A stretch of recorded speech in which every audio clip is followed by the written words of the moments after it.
People of the internet, not only has Two Bears, One Cave been exposed for what it is, but Chris Stravros and Stravros have led to its demise in just only 6 weeks while Tom and Bert were gone. What will they come back to and how bad is it? Well, that's what we're going to learn all about today in Podcast Cringe's video. The collapse of Two Bears, One Cave is crazy. Here we go. They just want to listen to an hour of just shitting on them and shitting on the show.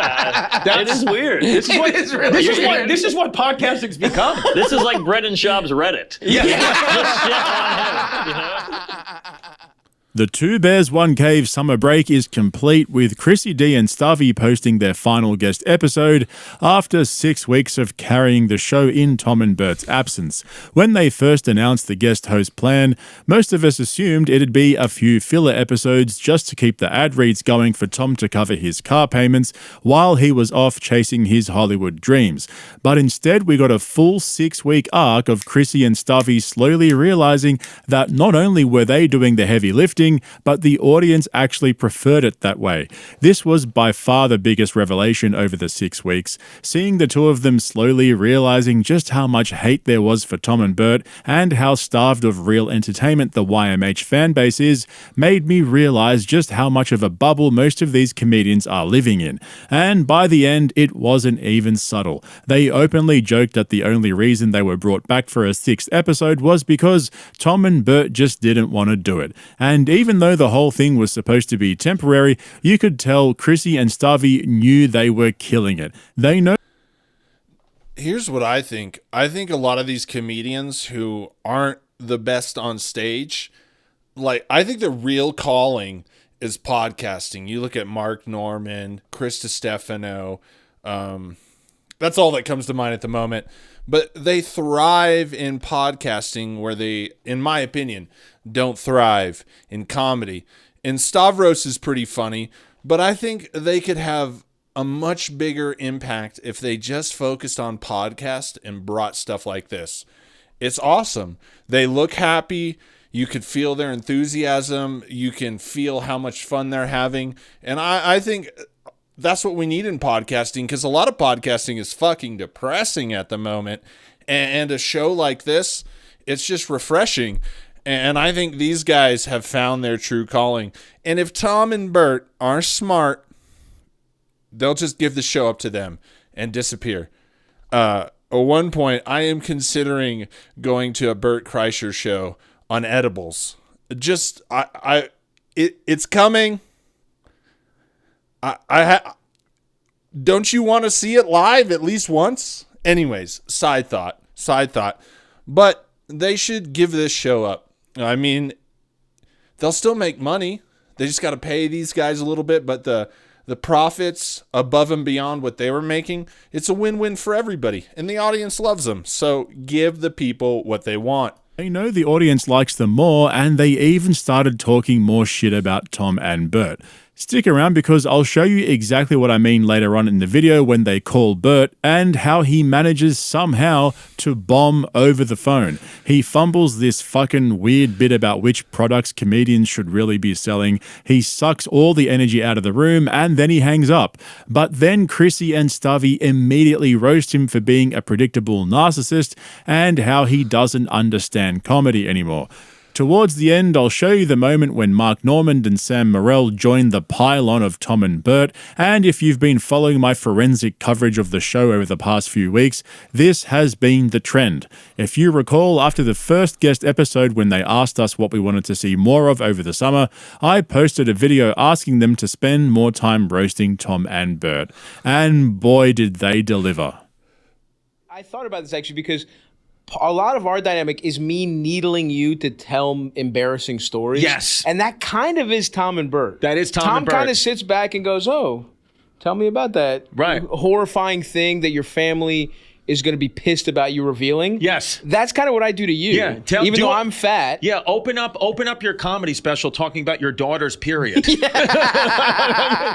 By the way, you do look nice in that purple shirt, which is probably the same color as Bert's liver. What's the royal color? I think... honestly, guys, this could be the rebirth of the Rogan sphere.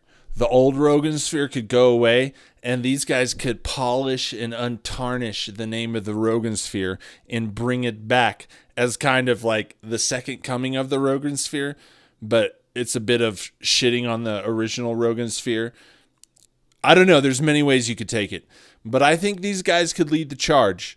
Now, could this formula be applied to other shows? Wouldn't it be great if someone took over Joe Rogan and just shit on Joe Rogan?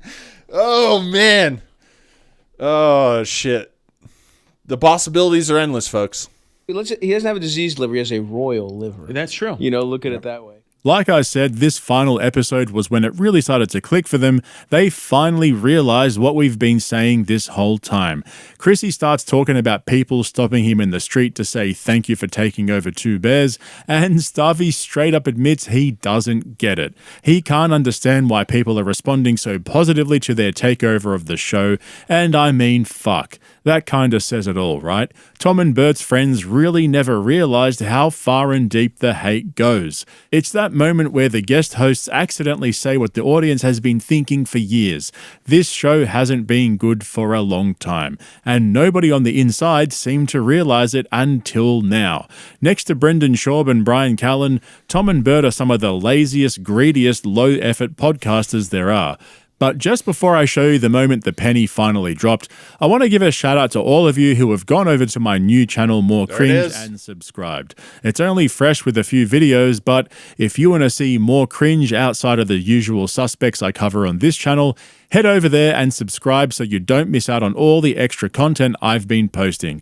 Also, don't forget to check out the link in the description to my Patreon for my latest coverage of the Missing Kill Tony London show and their second Netflix show. Kill Tony is currently going through a massive identity crisis, so make sure you don't miss out on all my coverage of their downfall. Anyway, let's get back to Chrissy and Starvey having a Schultz epiphany about how far gone Two Bears One Cave is. This is our final. I actually can't believe it's 6 weeks, dude. This That's is the 6 crazy. weeks. We were only supposed to be signed on for 5. They let us go to 6 because Tom and Bert just don't want to do it anymore. No. I mean, we think this is our last one. If they make us a big enough offer, we'll come back again. But listen, we know we got the bargaining power now. Yeah. I thought, honestly, I had no idea what to expect. I was like, oh, Chris, it'll be fun. I love doing pods with Chris. Because, I'm trying to conceive of a world where you step into someone's podcast and everyone's not pissed off. Right? To me, I was like, this doesn't make any sense. They listen for you guys.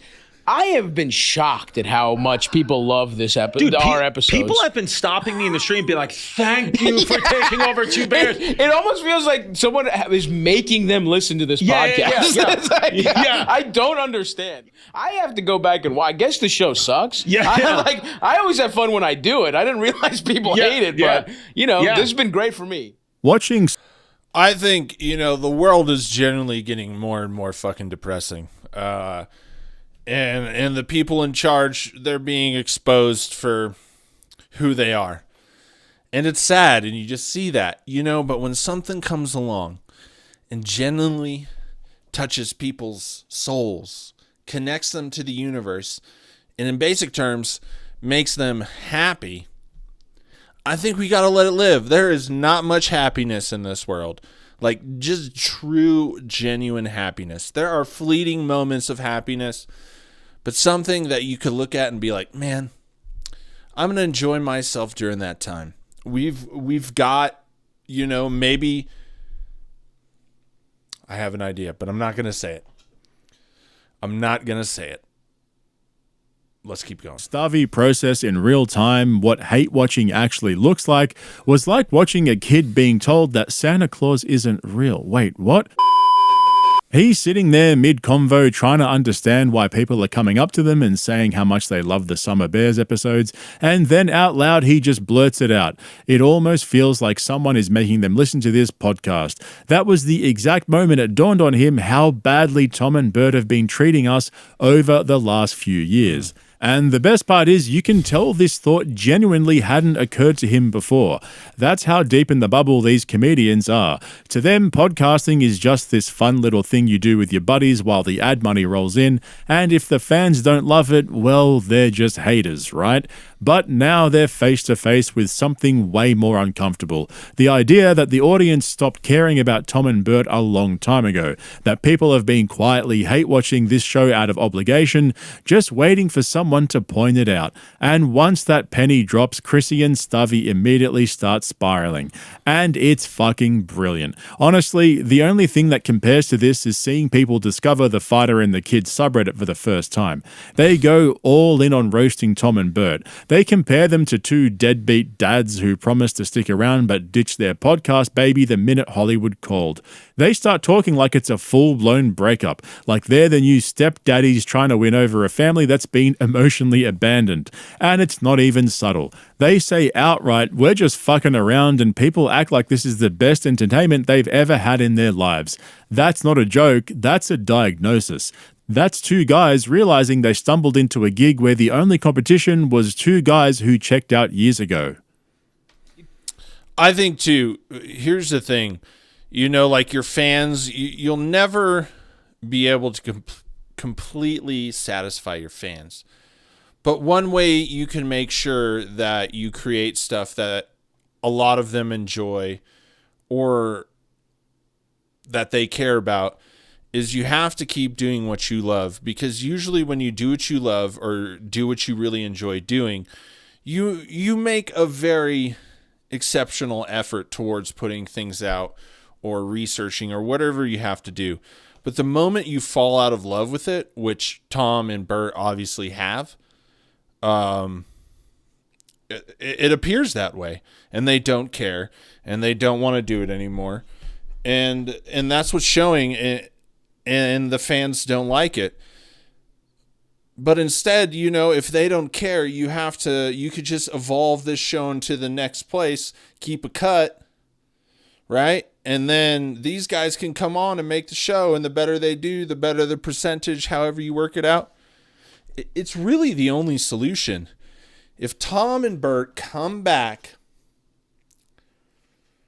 it's going to be a bloodbath. It just will. And Bert will break down, and Tom, you'll see more bodies piling up around Austin near Lady Bird Lake. You know what I mean? For humanity, it's the only decision.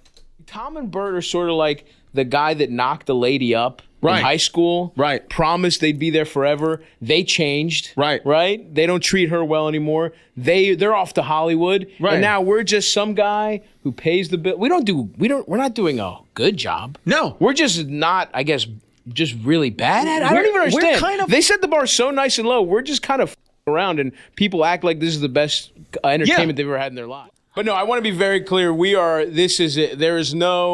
We're not making a podcast. No. We're not. There's something about life is like these are little surprises. I didn't even expect this to be this fun. No, I really neither. thought this was going to be bullshit.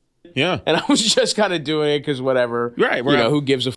Right. It'll be fun. Let's plug We're some having dates. fun. I love that we're saying all this, and then we leave here, and the head of the network is standing there with an immediate guaranteed offer for another 6, and we sign it on the spot with yarmulkes on. Just right away, full Yanni's on, and we are back for, hey, it's not the summer bears, it's the fall bears. Autumn bears. Hey, pumpkin bears. The first 2 episodes, we really tried to make it. Just a side thought. Who is excited about Halloween? Boy, oh boy, it's such a great... Halloween is the best holiday ever. With that said, you know, you get to order Shudder and just watch horror movies all the time. I'm already, like, getting back into my horror movie groove because you can only... All year, I have to take in Spaces because it gets you some dark places, right? It's that time of year that haunted houses... Oh, man, they're already pre-selling tickets for that. I'm going to nab some of those up. Dude, Halloween is the best. Christmas, Halloween, it's when people get to be people. Really get to be people. Just look at people's costumes. Boy, oh boy. You think Tom's going to go hunt on Halloween? That would be a good night. He could dress up in a costume. Also, random thought number 2. Who is watching the new season of Dexter? Boy, that shit is off the Shane, it is the best season of Dexter of any of them. It is so goddamn good. It is so goddamn good. Oh my God. That new season of Dexter is off the fucking chain. Big, and then the last three we were trying to run it into the ground, and it's just not working. Yeah. Well, I think last week's did it. Yeah, last week's. I think last week's and episode this did week, it. if we really just hopefully we can really get into the weeds of comedy and vaccines, the process. Process. Let's talk seriously about the geopolitical climate. Bring up Mamdani as many times as you can. Oh, vote Zoran for sure. Yes, 100%. That is true. Well, we figured last episode, Tom and Bert must have sent some fun videos. Sure. They don't give a at all. They're out. Didn't even send videos. Yeah. Couldn't bother. And we saw the production value last time. It was literally just Bert doing this outside. This is really the one where we're like, all right, 52 minutes. This is, because you know what this is? This is, ironically, it's the last day before summer vacation for us. You really? This is our last show. This is what it. What are they going to do, fire us? Seriously. And just when you think it can't get any more brutal than that, they call Bert. Now, keep in mind, like they were just saying, this is the final Summer Bears episode. You'd think Tom and Bert might have recorded a quick thank you video, maybe a little send-off message to close out the run. Fuck no, nothing. No video, no message, zero effort. So I just want to point out, Chris Stefano is an example. Now, you got to give credit where the credit's due. An example of how a man can change and change for the better and overcome his mistakes. Just go back to that Joe Rogan episode where he did all that crazy stuff and he was like losing his mind. Look at him now, just in his element, having fun, got his shit back together. I was so off put by Chris Stefano when he went on Joe Rogan and just basically dumped all his problems. And they were crazy. It just seemed like insanely crazy shit. Look at him. What was it, like a year or two later? See, people can change. People can get better. Just a matter of, well, I guess that's the big question, huh? What do Chrissy and Stubby do? They just cold call Bert mid-episode on speakerphone, and it's everything you'd hope for and more. Bert answers the call while taking his blood pressure medication. Like, actually, I'm not even joking. And then launches into this bizarre half-baked bit about what kind of products comedians should be selling. He's pitching it to them like he's on Shark Tank, but every idea is somehow less funny and more cringy than the last one. And don't forget, guys, Bert is one of the top-selling comedians in the world. Bro, forget about Bert. If you get a chance to go to Red Rocks, I've been to Red Rocks so many times. Highlight of my Red Rocks concert highlights. 9 Inch Nails. I saw 9 Inch Nails in Red Rocks. Epic. I sat like right in the middle for 9 Inch Nails. Then I saw King Gizzard and the Lizard Wizard for 2 nights there. And off to the left, you should see we had seats over like down towards the front on those ones. Who else? I saw a Perfect Circle there. And Pussifer, but. And Primus, not a Primus fan at all. I've seen a lot of bands. Man, Red Rocks is a incredible experience. But from the parking lot to there, and look there, you have to hike. By the time you get out of there, your leg's gonna be sore because you have to hike from the parking lot. Depending where you park, it's further, but it's all uphill. And then you got to walk up these stairs uphill to get your ticket checked, and then you got to keep walking up and down stairs to go to your seats. But Red Rocks is the shit. Dude. World.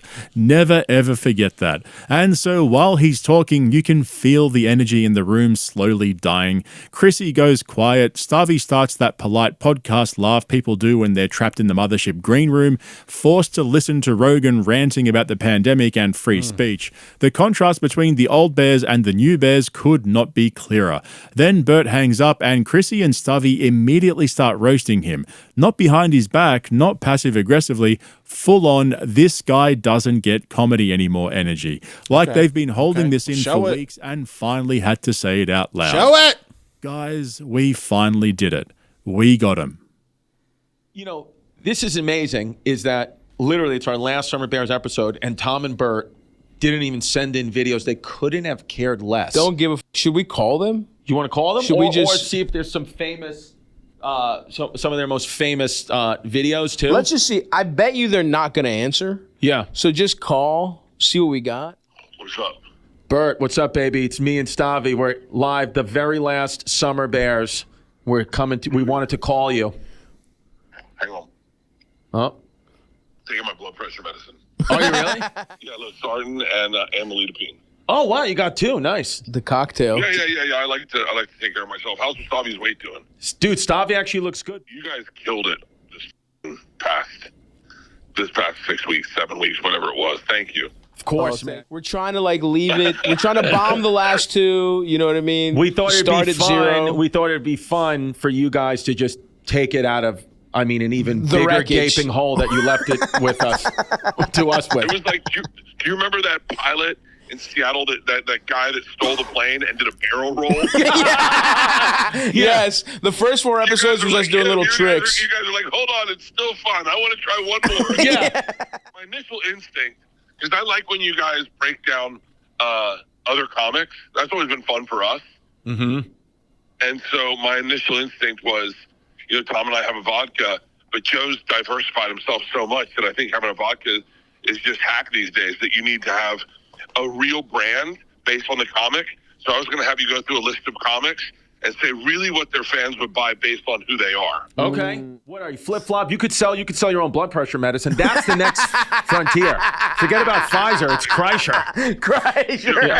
Kreischer vaccines. Chris, you know for a fact that I treat my body the same way LeBron James does. 100%. I know you do. Mm-hmm. No, that is good. If I can survive, take and I the know that meds. your liver's the same color as his skin. The real challenge is I want you guys to do one podcast with Tom each where he's just dull and gives you no feedback and no energy and doesn't laugh at you anymore because he's dead inside. Sure. I love this. That's We're what doing I couples counseling. Yeah. I watch He dies on the Shane and phone. Matt do their podcast, and I watch them still laugh at each other, and I go, "Oh, I remember those days." Oh yeah. Yeah. Yeah, you guys are like the married couple at an orgy watching the newlyweds just the shit out of each other. Oh, yeah. And you guys are just trying to jack off each other's limp dicks. These days is an eye roll. Yeah. Oh yeah. That's it. Okay. Yeah. So. All right. All right. Thank All you, right. bro. Later. See you, Bye. dude. So if that didn't plummet the ratings, I honestly, if calling Bert, if you're still listening after we just called Bert, And I believe he called it bad ideas. Yes, and which it's is called bad thoughts. right? So if you're still listening now, you truly need more mental help than I do. We literally just called Bert, and Bert talked about himself for 10 minutes. Like, his idea for a bit is like, what could a comic sell? Yeah, that's it's like- better than alcohol. Yeah. And it's like, how about we tell a joke? Yeah. How about stand-up comedy is what we the sell? joke. It's like, yeah, well, But he will be rich. You know, we'll all Oh be. my God, When dude. the apocalypse happens, we will be living in one of Bert's 8 tour buses. I'll be like your child's nanny. Yeah, You know what I mean? Yeah, We'll be we're living just, together. they're paying us from just dividends of Poor Osos. Yeah. They're not even going into their pocket. This is just runoff. Hey, I think we could all say, you know, whether we like them as comedians, I mean, that was refreshing. That was enjoyable. And we need more of that. Life is depressing. Tom and Bert, they obviously see themselves with grandiose visions. And hey, it's always those type of people that become grandiose because they have a delusional belief in themselves. But I think for the people, the real people, the people that just genuinely want to laugh, this could be a good thing, folks. I think the future might turn out bright. The less of Tom and Bert, think about it.